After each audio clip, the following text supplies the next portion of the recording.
Good morning, Tobago, and welcome this morning to GMT. It is beneath the surface. Straight talk, no chaser. We're really happy to be in your company for the start of this new week, where we have an opportunity of interviewing our assemblymen and area representatives and assistant secretaries, and go a little bit beyond the surface.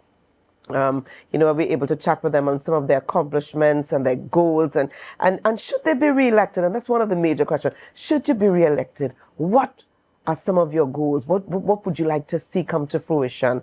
Our guest this morning, we're really happy to have on set with us Assemblyman Nathisha Charles-Pantin, Secretary for the Division of Food Security, Natural Resources, the Environment and Sustainable Development. She's also the area representative for Bagatelle Bacalet, and really happy to have her with us this morning. Good morning and welcome to you, Assemblyman. Good morning, Rhea. Good morning, Tobago. Quite an interesting morning thus far, yes? Yes, it is. Yes, it is. Indeed, indeed. All right, now we want to get started here this morning. Nathisha Charles-Pantin, now Assemblyman. Yes. But tell us a little bit about the girl, the woman, before politics, before the title of Assemblyman. Well, I would like to say that most people know me as being a very jovial, humble person. And I wouldn't say before politics, I've always remained that way. Easy to get along with, with the public, as best as I can, right? But before I became a politician, I started out my career. Well, I used to do other things before I went into the field of environment and forestry under agriculture. I was into craft. I love craft to do... as in arts and craft? Yeah, craft. I make coconut oil, make jams, jellies. I love to cook and bake.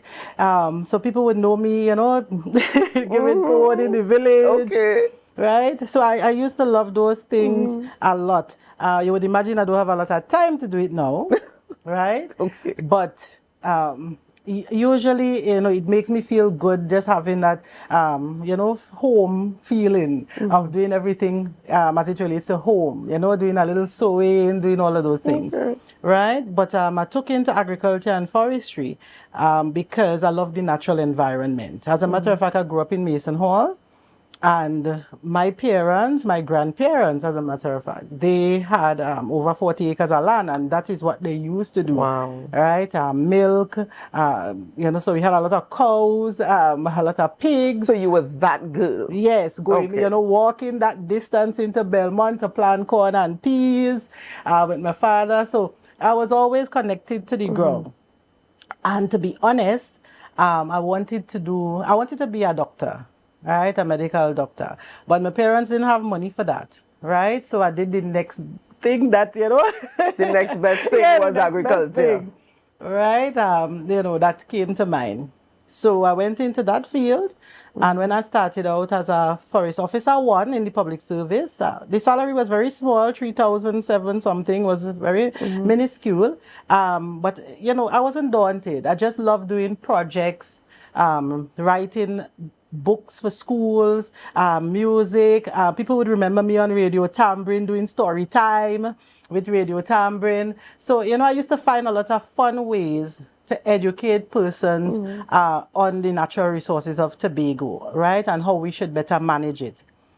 And then I went on to study further because I won a scholarship from the Eastern Caribbean Institute of Agriculture and Forestry in 2002 thereabout.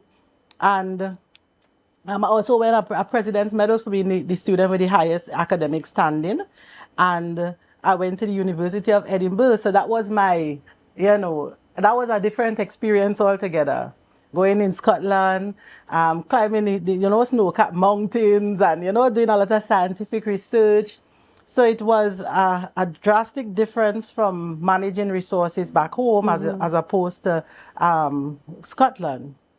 And then I went on to study master's, got my master's in public health, management of health systems later on.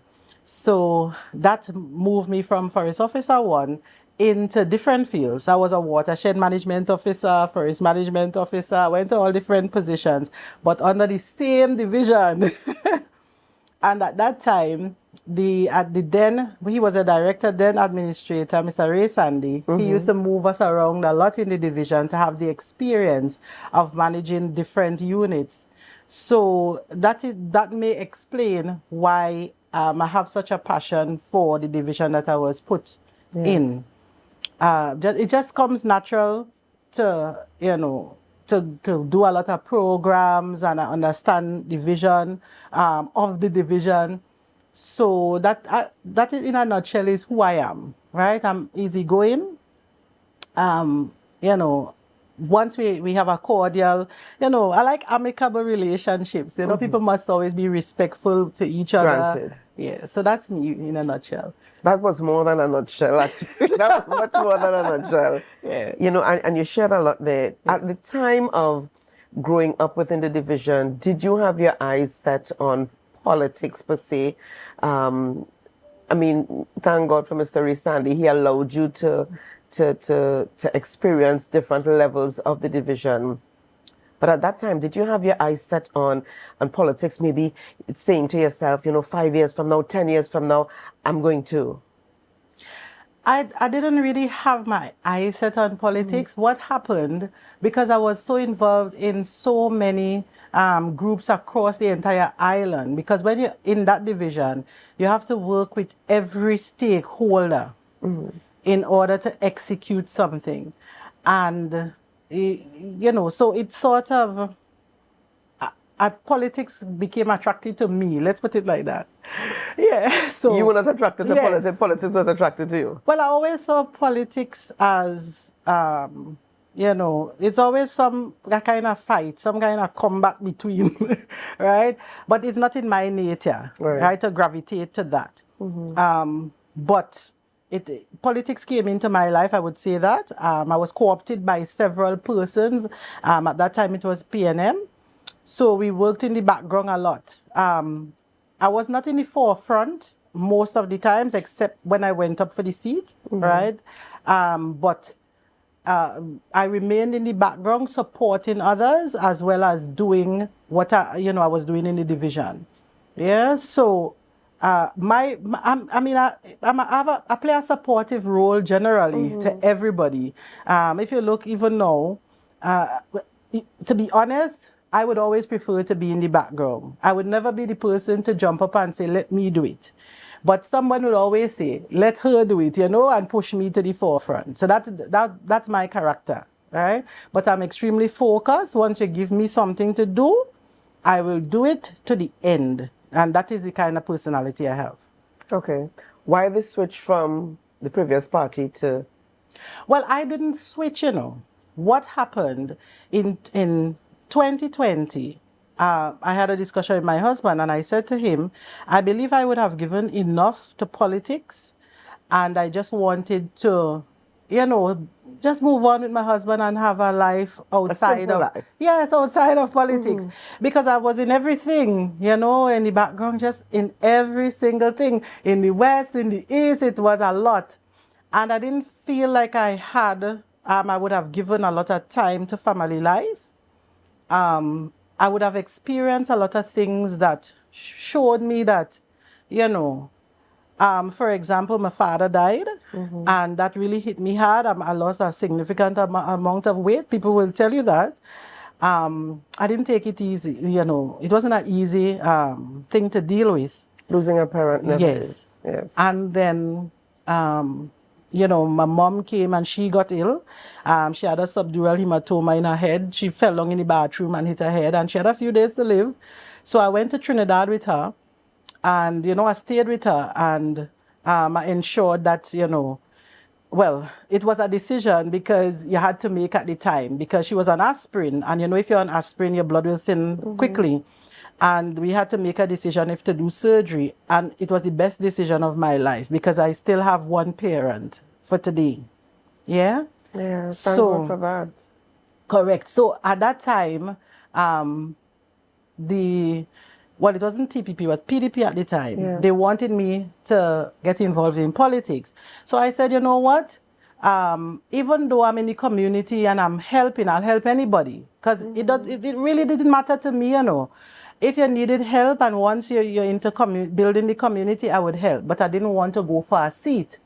So when the action group nominated me, I said no, right? I will support anyone else. And that is why I gave my full support to Mr. Pollard at that time, right? I didn't know of him. I just knew that he lived in Mason Hall and he was a member of the opposite, right? But I support anybody, right? As long as you mean well, right?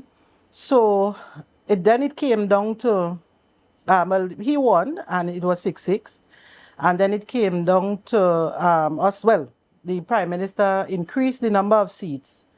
And then they came again to ask. And there were so many people trying to convince me to come back into the politics. So, you know, I was literally bombarded by a lot of people. And then I just had to make a decision. I asked my husband what he felt, how he felt about it. And, you know, he said he would support me. He has always supported me throughout life, whatever it is, even if it's selling, you know, by the side of the road. Because we used to, yeah, because we used to, you know, plant watermelon with my uncle, and, you know, we used to go out there and sell. You know, he said, I've been there with you from ever since. So whatever you decide, young lady, I will support you. So, he's one of those husbands. He's one of those husbands. Shout out to Mr. Pantin. Yes. So, I mean, that was a lot. That was a lot. And you lost, but yet you survived. All right, and that must not have been easy going through that period. And you know, one of the questions was, you know, how has your life changed since taking office? You shared some of it. Are you okay? Yes, I'm okay. All right. I mean, I got a little emotional there. Yes, you would understand. Yes, and rightly so. One would understand. Yes. But how has your life changed? Because, I mean, you shared some of what has happened along the way, having lost your father, almost losing your mom. But what else has changed in your life within the past 4 years? I got to see, well, I mean, being in politics, you get to see a lot of things that you don't like. And that was one of the reasons why I left in 2020, right? It was so many things happening. The encouragement from a lot of persons in the background to say, okay, I know all of this happened, but I still think that you could contribute because you of have what something happened. to offer. Yes. And it changed significantly because, again, I told you earlier that if you give me something to do, I will do it to the best of my ability because I'm an extremely focused person. So I expected a lot of political mischief, right? But sometimes it sort of, what you put it didn't distract me or anything because I would still continue. But you get to realize that even if you're on the path to assisting with the development of Tobago, that is not always the focus in politics. I think people just fight each other to get into office and not necessarily focus on what do I do to assist others. Because I'll tell you, the way I see it, the more we continue to fight each other, there's a place in politics for the fighting. Because if you're not serving your constituents and other things, yeah, you're up for political, you know. But the more we fight each other as it relates to developing Tobago itself, is the less opportunities for people, right? You're keeping back generations. And you're seeing it happening. A lot of the young people, we want to complain and say young people not getting involved and they're not doing this and that. But a lot of this is because of the politics, right? We have not, and when I say we, as Tobagonians, we have not settled on this is what is not political, but this is fair game. Everything now is politics. Even if it's food, it becomes political. It's political. Yeah? So there's no separation. And it's unfortunate because Tobago will not develop as fast if we continue along that line. But again, I mean, that is how democracy is and, you know, politics on a whole. All right. But we are going to continue chatting in just a little while when we come back from the break. Again, viewers, this is Beneath the Surface, straight talk, no chaser. Join us just after this break. It's a brand new morning, rise up to a brand new dawning. As the 1,000 people strong, and the vibes is never wrong. Viewers, welcome back this morning to Beneath the Surface, straight talk, no chaser. Our guest this morning, Assemblyman Nathisha Charles-Pantin. And even as we're talking about the girl, the woman behind the politics, you know, one of the questions that we raised, in fact, one of the responses she gave a little while ago was about young persons. So we want to have an idea here of the division's initiatives to involve young people within this sector, marine, agriculture. Agriculture has been, has been Tobago's mainstay for many, many years. And now, you know, we shifted away. Now we're looking to return to the roots. What are some of the division's initiatives? Share with us some of the initiatives to encourage young people. Now we look around and we see some younger farmers, which is a good thing, but getting them involved at a younger age.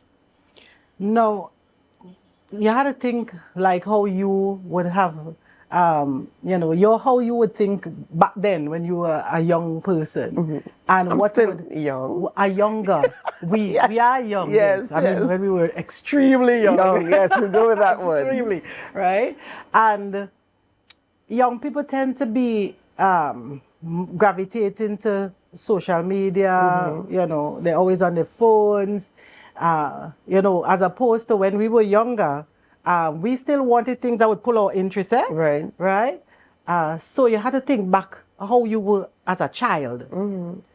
And to be honest, back then, agriculture was not, it was seen as a punishment for most. You know, so while, for me, it was part of my life. Right. But for some families, you'd hear they say, okay, well, you're not studying your book, go outside and plant something. Oh, boy. So we had to change the way people... It was seen, it was viewed. Correct. So first, I introduced the policy that agriculture is a science and a business. And automatically, when you think of it, no longer as a hobby or something you're doing, you think of it as a business, not a side hustle. Then you have to treat it as if you would open, you know, your own shop, your own store, and understand the mechanics, the workings of business and science. So we're trying to transform the Kendall Farm School. It's now the Tobago Agricultural Research Initiative, TARI, where we hope to introduce a lot of the technologies in conjunction with the Tobago Agri-Tech company that was recently formed. But I wouldn't say recent, maybe over a year, close to 2 years.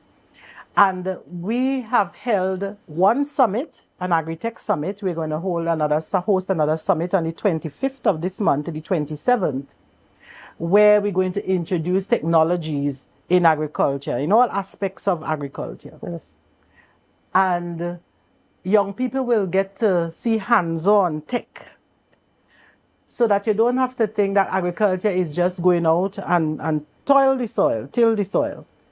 But you can introduce technology and make it sexy, make it attractive. You go, Yes. go Assemblyman, yeah. And I'll tell you something. If you look at a lot of the younger people that we have, even the elderly, because it is a combination of it. A lot of the times we tend to think older people they're not as trendy. But that isn't true, you know. They have a lot of knowledge that they pass on. Even though, you know, the little things that you wouldn't think about that you would learn in a lab in school. Right.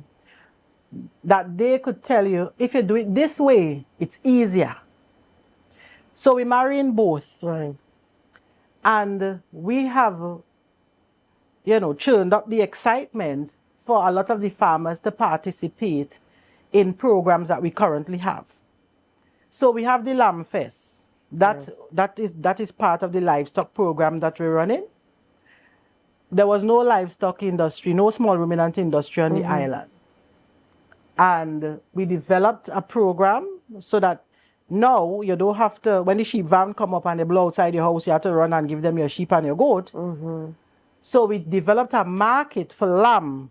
And I'm so happy when on the island. So I'm so happy when I go to restaurants now and they say they have lamb as part of their menu because of the Lamb Fest that we keep hosting. Right? We have been this is the second year, yes? This is the second year. And the this third. was? No, the third, I believe. Yes, Third I think this is the third. Yes, this is the third. Okay. And we have been training the chefs. No, even further back, we have been training the butchers. Right? We taught them how to do those specialty cuts. I tell you, agriculture could be exciting once you understand the science of it. And then the science improves your business. So you know the market where you're cutting it, your cutlass. You don't need to do that anymore, the specialty cuts. So you could sell your meat as well as you could prepare lamb in different ways. THCI was part of that. A lot of the local caterers, they were able to be trained on how to prepare lamb, right? Tobagonians don't go in the grocery and say, I'm going and buy lamb to cook Sunday. They don't. But now you have people purchasing lamb meat. It's actually a consideration. It's a consideration, yeah?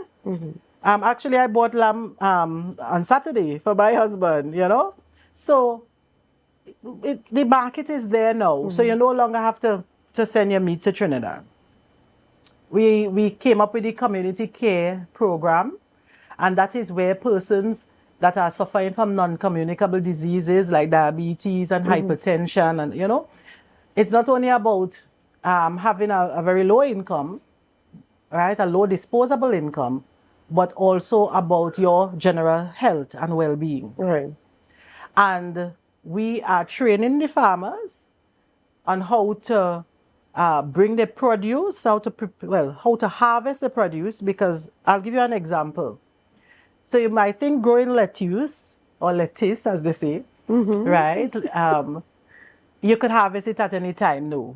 Sometimes if you harvest it, you know, high, when the sun is high, when you harvest it, it will be wilting by the time it gets to the processing facility. A specific time. Right, and that is called post-harvest, right? So when you talk about post-harvest techniques, right, that's training you on how to treat produce in such a way that it remains, you know, you know, how you put it, your tomatoes remain solid, your lettuce remains alive, you know, alive. And so all of that is involved in the training. So from the farm to the table, we have all the technical officers, you know, working with all the farmers, and they're able to guide on how to be part of the community care program, where we can provide fresh produce as part of the diet of these cohorts that we have, right? And I say cohorts because we have to continue monitoring, you know, and producing reports and, you know, on the process. And it was so, it became so popular. We had a lot of requests coming from different agencies. Tiantec was one, because we had, we received reports of persons, you know, having aneurysms and hypertension and in Tiantec. And they wrote, I think it was the union and the managers, right? So that the division can come to Tiantec and train persons, and so that they could be part of the community care program, right? Looking at your diet, teaching you how, you know, we monitor you, but also how you could monitor yourself, right. How you could, you know, just use ordinary things around your house so that you could plant something and supplement your diet. Right? And of course, we're doing this in partnership with the Division of Health, yes. Wellness and Social Protection. And they gladly came on board with the community care program. The secretary was, you know, very enthusiastic about the program, because you would imagine the amount of people that go to the hospitals and the health centers. And if we can reduce those numbers, it would ease up. Make their work lighter. Correct.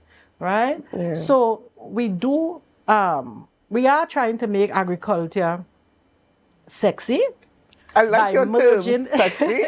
Yes. By merging agriculture with a lot of these festivities and activities, so it becomes attractive. You have lamb fests. For botanics, you're going to have ham, lamb, and jam, and everything local. So you have your local pork, your local ham, and you know the jam and all of that. So we're trying to create markets, right? Not only for the butchers, the farmers, but also the vendors, right? So that is why we built the Shore Park Food Hub, right? So And along the value chain. Is it being utilized? Right. Is it making a difference? Is it making an impact? It is making an impact. We've never had so many activities. Two things. We're having a lot of new festivals surfacing. And you have a lot of new vendors. We have a lot of farmers and vendors coming out of these programs. And of course, they have a space that you can utilize because World Food Day, I know it's going to be extended. People saying, Secretary, why 2 days? Why not a whole week? No. And I'm glad that you mentioned that, because World Food Day in the past has always just been 2 days, Thursday, Friday. Thursday, Friday. Right. Now, with the increase of all of these programs and initiatives, we're looking... It's a whole series now, right? But they still want the 2-day celebration to be even longer. And World Food Day, you used to have a lot of flowers. I don't know a long time if you used to visit the World Food Day down at Bacalet. Yes. But people used to complain a lot about how much flowers alone at World Food Day. So what I did, I separated the horticulture aspect from the World Food Day. So, and Horticulture Day was supposed to be 1 day. It moved from 2 to 2 days. Now it's 3 days this year. Right, so people keep wanting more and more and trying to stretch me, trying to stretch the officers. And you know what I like about the Division of Food Security? Even though I might get a little pushback from the officers, the excitement, not only from just experiencing all these festivities, but just seeing the happy faces from the vendors. They don't push back that much. They might say, oh, just a Lord, little, yeah, but they run with it. Lord, yes. That means we had, is more and more. And I say at the end of the day, if you are to think as if you are a vendor and you have something on your hand, you would want everything sold out. So World Food Day, they want some people sold out immediately, and then they had to go back for more. Which is always good. Right. So as you rightfully said, it's good. But people keep stretching us, and I'm happy for it, because at the end of the day, Tobagonians making $1. Yeah. Okay. Really happy for that. Very happy for that. In our early discourse, you mentioned that you are focused and you are driven. How were you able to take that aspect of your life, that focus, driven Assemblyman Nathisha Charles-Pantin, to the division, to be able to light a fire, so to speak, to encourage, to push employees? And I'm not saying that they were not doing anything before. This is how were you able to bring you to the division to promote, encourage, stir them up to do or to buy in to the new goals and the new vision for the division? That's a good question. Now, anybody being trained at the Eastern Caribbean Institute of Agriculture and Forestry would tell you it's the most rugged training you could receive in your entire life. Sometimes you literally don't sleep. You may have practicals today, tomorrow is an exam. And you don't want to, especially when you didn't grow up with a lot, you don't want to fail, because failure isn't really an option. So no matter how tough things get, you still have to keep focused. And it's that type of training that built my character.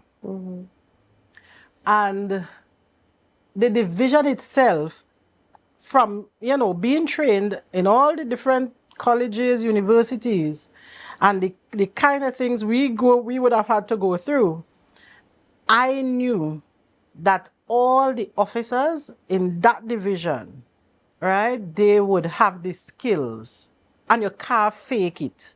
That is one thing about agriculture. You can't fake it.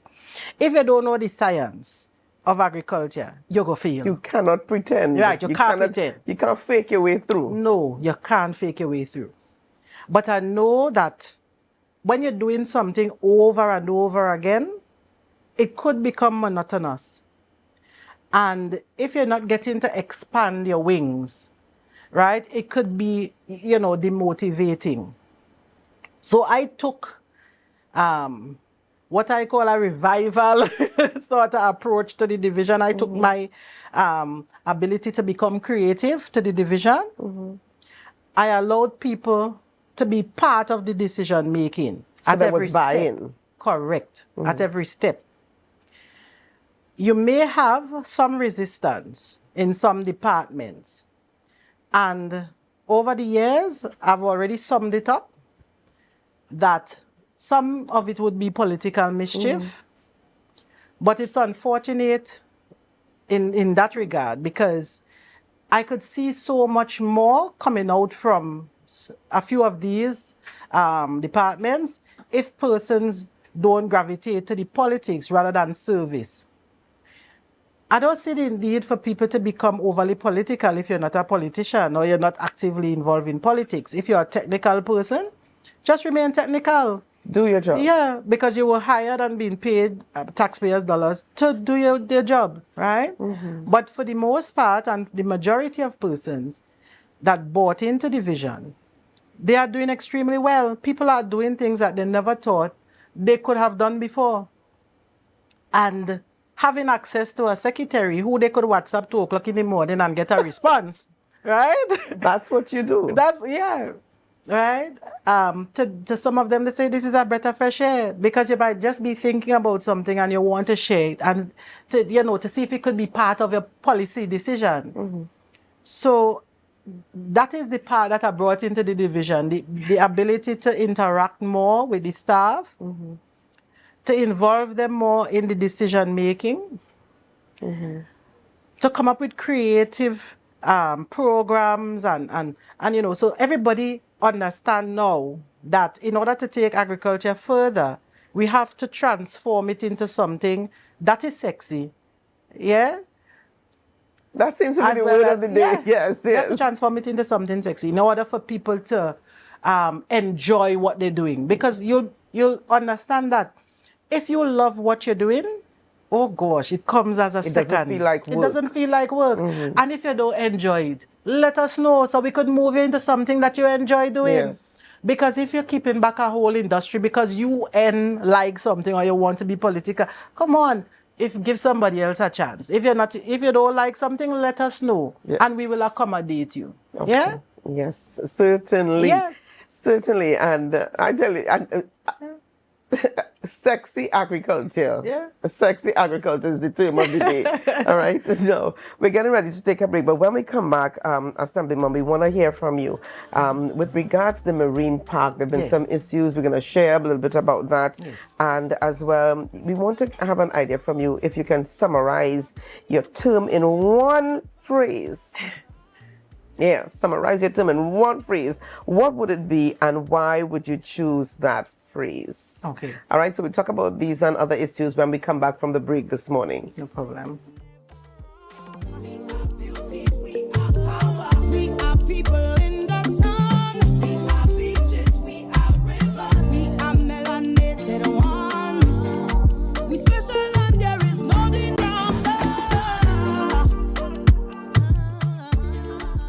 Viewers, welcome back to Beneath the Surface. Straight talk, no chaser. Our guest this morning, we're still chatting with Assemblyman Nathisha Charles-Pantin.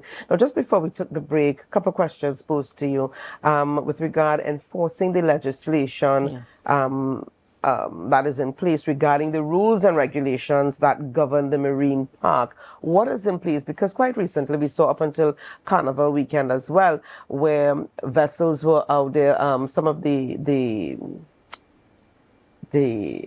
some of the boats were out there. That's fine. And Okay. they were somewhat overloaded, and one vessel in that instance started to sink. There was an instance just before that started sinking, and we have some of these issues. So what is in place to govern what happens out there?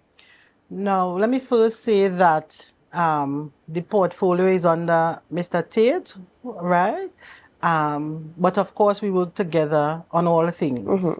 And Mr. Tate has He did been speak a trying. bit on it. Yes, Yeah. he has been trying his best as usual in everything. Now, it's unfortunate that we have a situation where, if not all, most persons understand that coming to the Division of Food Security, you would get the advice that you need as it relates to the marine park.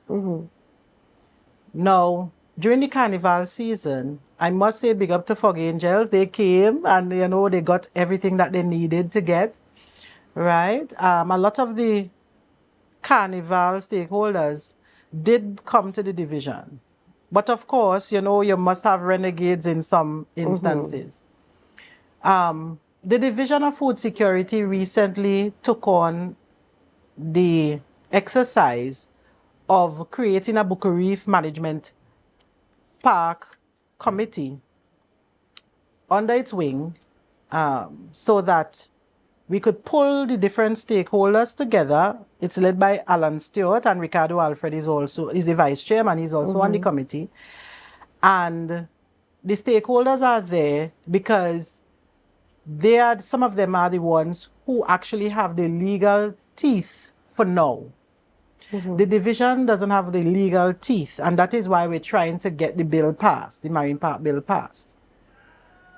So the police, the Coast Guard, customs in some instances, maritime, we have those stakeholders on board with us. And they execute every now and again to see, if we could stop some of these activities out at the park for now. The division is now trying to accommodate the police down at the Gibson Jetty, right? We started to refurbish an area there for them, right? The division is implementing a lot more, infrastructural wise, a lot of things that I can't speak about as well, so that we could increase the monitoring there. But it also involves the Division of Tourism, right? The boarding usually comes from Store Bay and Pigeon Point and these points. So some management facility would have to happen in those areas where you have the boarding taking place, right? It's a bit confusing for me. If you know what your limit is in terms of boarding the boat, the marine park, the times that it's shut down, the stakeholders are fully aware, right? Some of them sit right on the committee and they know all the individuals out there as well, right? And it's a bit confusing for me that you know the rules and you're still going to break them and put people's lives at risk. It's confusing for me, but that is why you have law enforcement, right? By now, everybody know that the Division of Food Security, we don't have all the money in the world. But we have been managing with the little that we have, and with the little that we have, we'll continue to implement those things that would increase the awareness of what should be done at the marine park. So this week, you're going to see, the public is going to see a lot of things rolling out. Some of which I prefer that the public, they experience for themselves. Right? Because when you're doing law enforcement, it's not everything that you would talk about. I remember after the police went across their customs and they seized a lot of alcohol. They did a lot of things across there to ensure that people became compliant. And some of the stakeholders, very kindly, they asked that, if I could make them aware of when they come in. No, we can't tell you when the police come in. Law enforcement don't work like that, right? They do what they have to do to ensure that people are compliant. Okay. But it's not that we're not doing anything. The committee has been, duly constituted, right? We're going to see more vessels being deployed, we're trying to encourage people to, get their captain licenses and all of that. So you're going to see ads going out there in terms of recruitment, right? So I think I'm satisfied with, given the short time, it could be about July thereabout, or August, that we had between then and now, given the mandate to set up the committee and to implement some of the strategies to get the marine park going. I'm hoping the management of it going, but I'm hoping that when we do our exercises, and I think we have public buy-in by now, that whenever we have people engaging in patrols across there and some of the officers are armed, instead of politicizing it, understand what we're trying to do. They are doing their jobs and they're trying to regulate the activities out at the marine park. All right. And it's a lot happening within the division, a lot happening under your purview. If you were to summarize your term in office in one phrase, what phrase would that be and why? If I have to summarize it, I would say it has been busy, I've been consistent, and I've done a lot of sacrifices, right? So I would summarize it using those three words. Immediately when I got involved as an area rep, I realized that there was a lot of things people wanted. And I had to sacrifice a lot of my resources. For example, you wouldn't see me carrying out the straight hair and the braids. So I gave up a lot of these things so that I could do a lot of projects in the district. The decision? Yes, my decision of not buying the best of the best.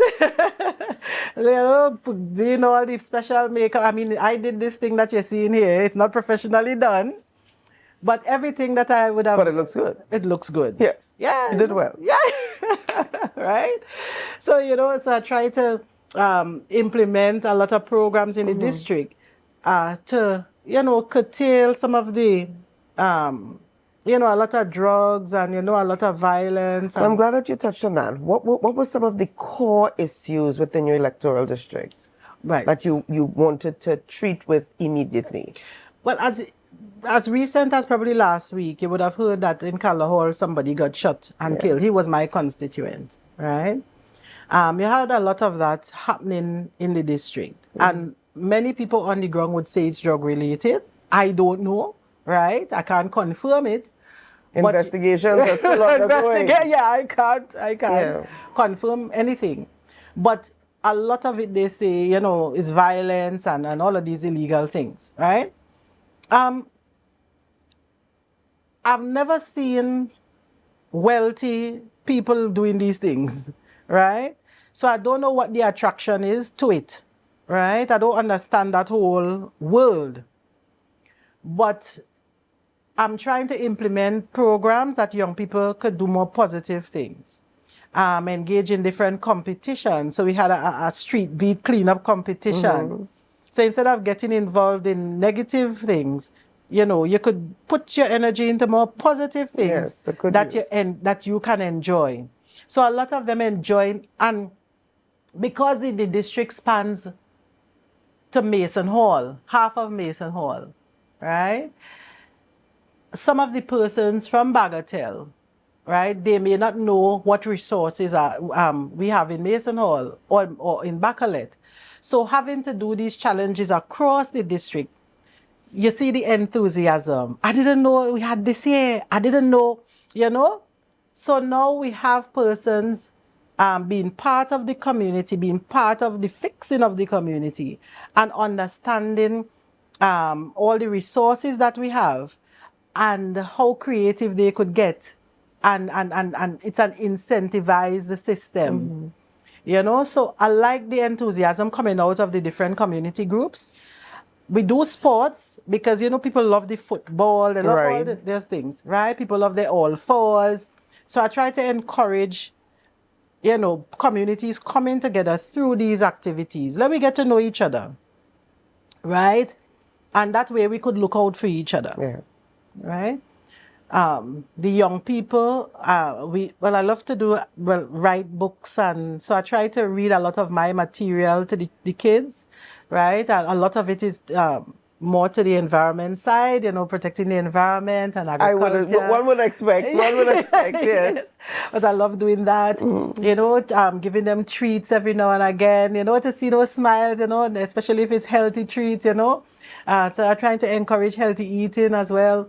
Have the children come out to the different field trips that we would have. So I try to, expose them to a different life other than just the cell phone and, Yes. But what I like about the competition, so I'm merging it, because remember we have to make these things sexy for young people.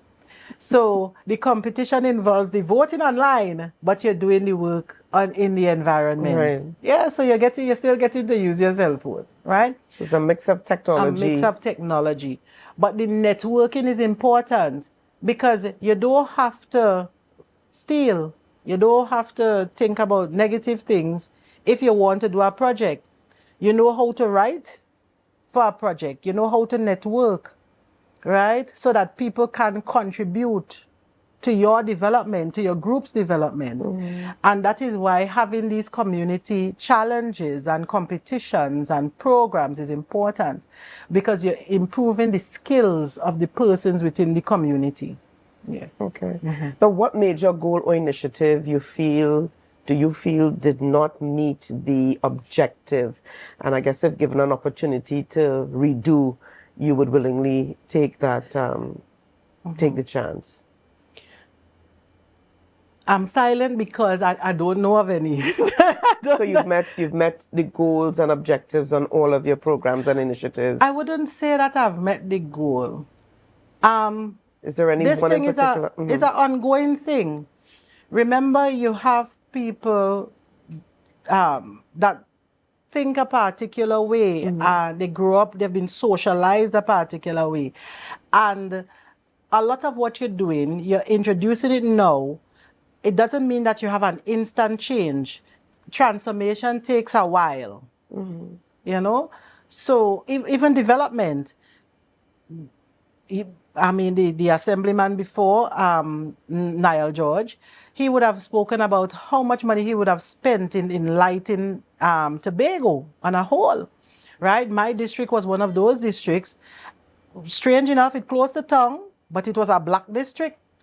We would have gotten lights in Celestial View, Bacalet, different parts of Bacalet. Imagine that. French Fort, Cradley, a lot of areas in my district. But people still want more, right? And some people, they wouldn't think, okay, there are darker areas than my little street. I want what I want. Yes. So I would never say that we achieve our goal, because, again, people would always want more. They don't really compare what others need as opposed to what their needs are. And that is why sometimes we have to make a decision, and people might be angry at the decision, but somebody needed it more than you at that time. It doesn't mean that you wouldn't get what you want, Just hold some but there's somebody poorer than you, right? A few weeks ago, I had to assist a home, and I couldn't enter, because if I had entered, I would have fallen through, given my weight, right? But there were a lot of little children in there, right? And I had to mobilize people to get the flooring changed quickly. Because you can't, if you apply for a grant, some child might fall in the hole, right? But then somebody else who had already needed something, so I had to say, no, you need to hold a little, just a little bit, because this person needs, and they don't have all the resources in the world, right? And that is how governance, you can't please, I know you can't please everybody, but it's what you see as an area representative that, may take higher priority at the time. All right. We still have a few more questions, but my director is whispering over there. Yes. You're grading yourself here. If you were to grade yourself, your performance over the last 4 years, what grade? A to F. What grade? And I know it's difficult, but what grade would you give yourself? I mean, who would, I wouldn't want to grade myself, right? But you'd have to. But you're forcing me to grade Yes. myself. I think that I've been, based on the fact that I've been consistent throughout, and the amount of sacrifices that I've made, I would give myself a high grade, right? If I give myself a failing grade, that means I no longer need to represent, if you understand what I'm saying. So anybody grading themselves under A, they need to check themselves. Now that is how I think, eh? If I'm doing any project, any program, I'll aim to be good at it, right? It's not that I'm trying to be better than you, you know. I'm trying to just be the best that I could be, right, in whatever you give to me. That is how I think, right? So I would give myself a good grade, an excellent grade. Which is? Yeah. The top of the chain. Yes, the top of the line. Why not? Okay. With more resources, I could do a whole lot more. Okay. Right? Yes. Okay. But very quickly here, what is in place for waste management within the division? Quite recently, we saw the closure of RWL, which is Recycling, Waste and Logistics Limited, right, citing some main issues like the THA's alleged non-fulfillment of contractual obligations, end of grant funding, lockout and eviction, etc. Just to name a few. And that program has since been terminated. Right. So the Division of Food Security did not have a waste management program. That is the truth. When I got there, RWL was an independent contractor, right? EMA, through EMA, they were getting grant funding. When they had the move from environment, from works to food security, right? Then I tried to find out about the entire program, and I was blocked out of it, right? I was told that the documents are his, so I didn't understand what was going on.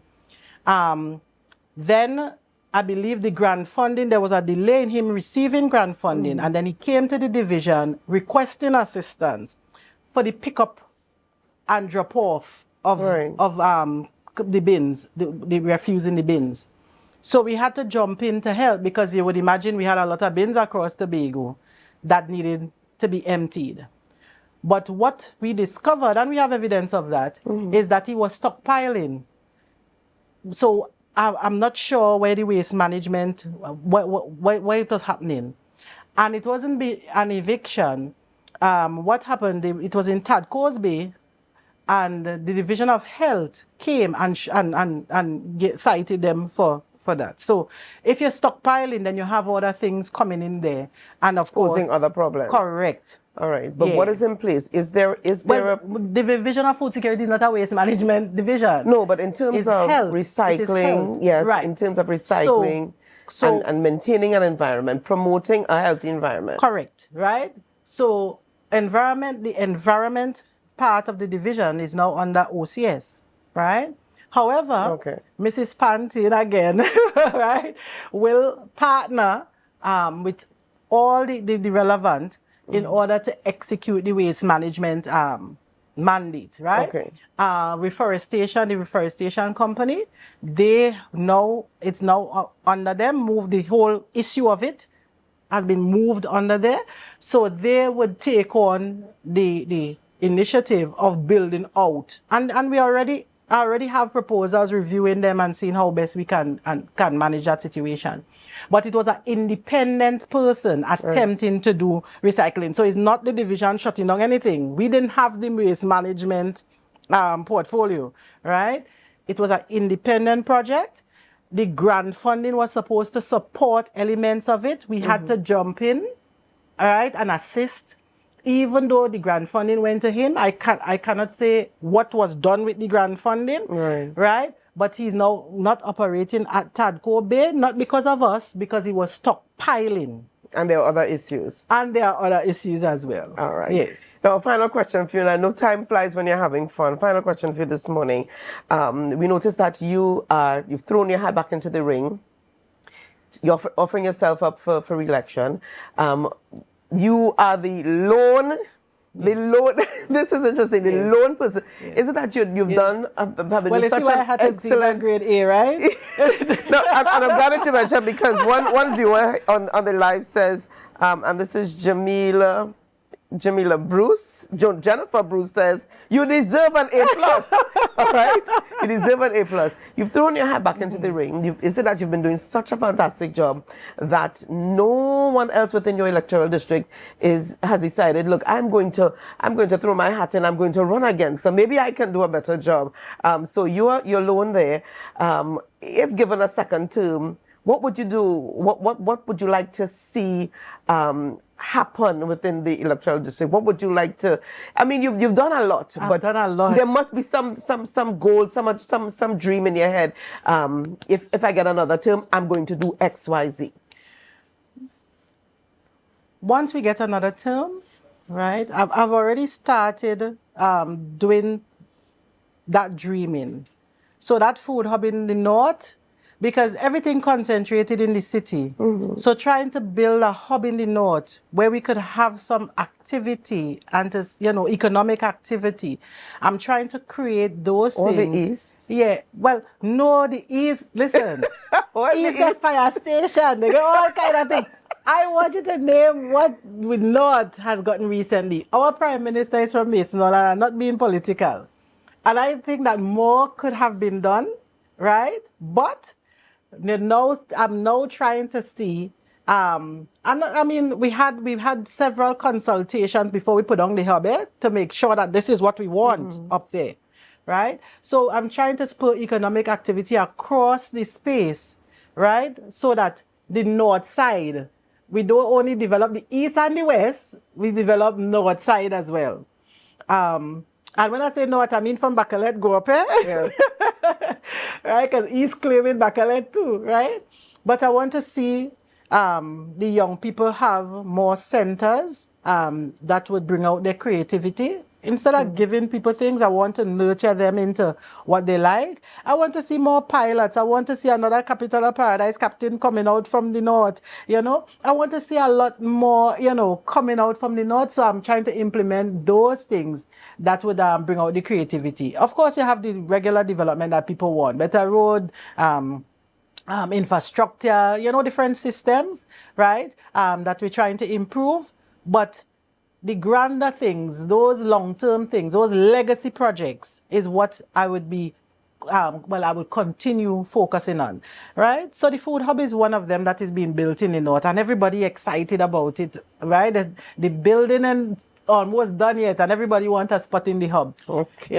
So legacy project. Focus on the north. Focus on the north. I've been focusing all over. Yes, definitely. Every area could tell you.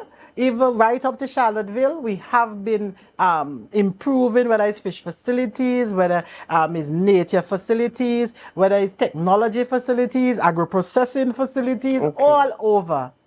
Okay. But we have in the food hub in the north now. Okay, let me just share with you some of what's happening on the live here. Faith Bremner says, I'm so proud of the work. I'm so proud to work with Assemblyman Nathisha Charles-Pantin, such a loving, caring, and wise woman. We have a comment coming in from Wendy Ann Phillips, intelligent and caring individual. I give her an excellent grade. We have another comment coming in here from Khadijah Stephen, who says, Randy John, that's no, part of the Mason Hall is her district. I'm not sure where that one is coming from. All right. Shirlene Frederick Turner says her work speaks so loud that persons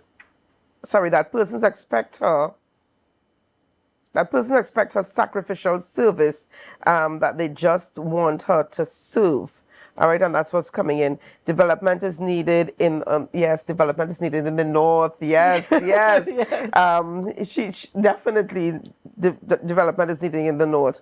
All right, and some of what's happening in the life. So we want to thank you so much. But just before we go, Assemblyman, as you speak to the viewers and the members of your constituency, let them know why you are the best candidate for re-election. I'm the best candidate for Bagatelle Bacalet. Bagatelle Bacalet gave me a chance at serving them, and I believe that, you know, being grateful for that opportunity. I mean, at first I didn't want to, because I wanted to focus on family life. But you, the constituency, saw something in me, and I am extremely grateful for the opportunity. And that is why I've been giving back that much. That is why I have been consistent. And consistency for me is something that is often lacking in politics, right? I know politics has its place, but I believe that I'm the better candidate because I have been consistent as humanly possible. And the sacrifices that I have made, right, I believe that I can continue along that vein. Right. Thank you so much for chatting with us this morning. Thank you so much for allowing us a little bit into your heart and in your mind, where your role and where your rules and your functions are concerned. And thank you so much for being with us today. Yes. Well, viewers, want to thank you for joining us for Beneath the Surface, Straight Talk, No Chaser. Join us tomorrow morning as we continue the discussion with another assemblyman on our set as we focus on some of the goals and accomplishments and, you know, just chat with them. Beneath the Surface, Straight Talk, No Chaser. Have a great day. Bye-bye, Tobago.